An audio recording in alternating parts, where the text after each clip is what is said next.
How to turn off TalkBack on Android. The first thing that you can do is to use the shortcut toggle. Many Android phones let you disable TalkBack quickly.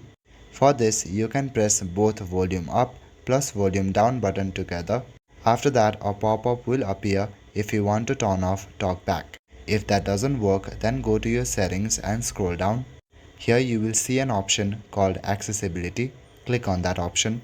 Inside Accessibility, you should see the option TalkBack. Click on the TalkBack option. Inside, at the very top, clearly you will see a turn off and on switch. As you can see here, my TalkBack is turned off. Make sure that it is turned off on your device too. Another way that you can do this is from the accessibility menu. You can swipe down or swipe up to open notifications head. Find and tap on the accessibility shortcut. In the main menu that appears, click on TalkBack and turn it off. After you have done this, then restart your device. Also, make sure that your internet connection is strong. With TalkBack on, double tap to select instead of single tap.